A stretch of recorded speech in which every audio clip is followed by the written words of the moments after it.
பாவத்தினாலே அநேகரை நீ இழந்து விட்டாய்.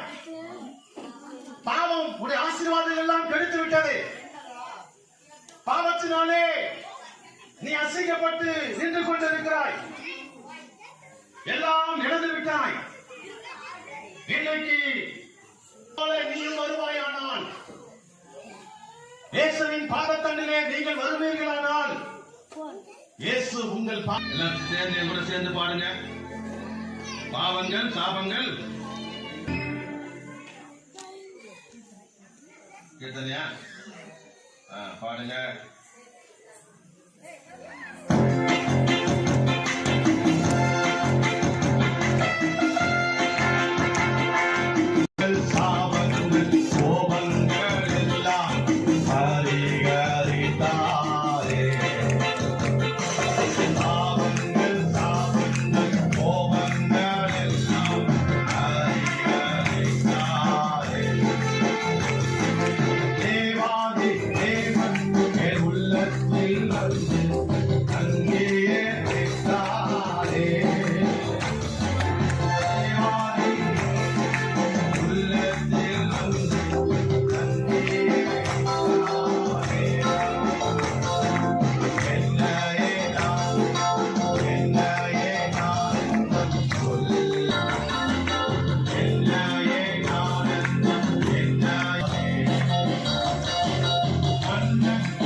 ஒரு விபச்சாரம் பண்ணுகிற ஒரு பெண், அவளை யாரும் வீட்டுக்குள்ள சேர்க்க மாட்டாங்க அந்த காலத்துல.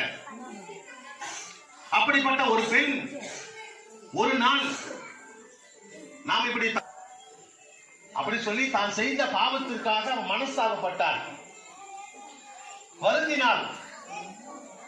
ஆகவே அவள் ஒரு நாள் கேள்விப்படுகிறாள், இயேசு என்கிறதான ஒருவர் இருக்கிறார், அவர்கிட்ட போனா பாவம் மன்னிக்கப்படும், அதனால அவர்கிட்ட போலாம் அப்படின்னு முயற்சி எடுத்தால் தான் இருதயத்துல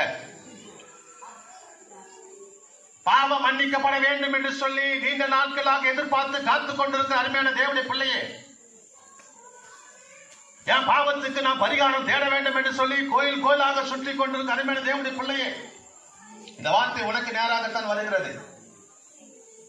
என்னைக்கு உன்னை பாவத்தை மன்னிக்க அந்த பாவியான ஸ்ரீ மனசுல நினைச்சாங்க. ஆனா ஏல வந்து தன்னை யாராவது பார்த்து விட்டால் இவ எதுக்கு இங்க வந்தா அப்படி சொல்லி கல் எடுத்து அடிப்பாங்க அந்த காலத்திலே பாவியான. ஆகவே இவள் தூரத்திலிருந்து பயந்து கொண்டு இருக்கிறாள். இயேசு கிட்ட போறதுக்கு அவளுக்கு பயம்.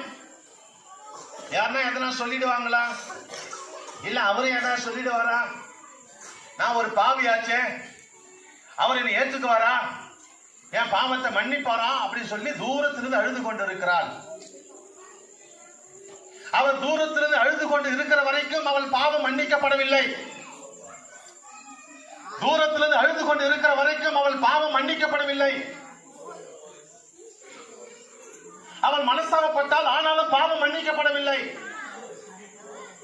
அவள் தைரியத்தை வரவழைத்துக் கொண்டு இயேசுவின் பாதத்திலே வந்து விழுந்து விட்டாள்.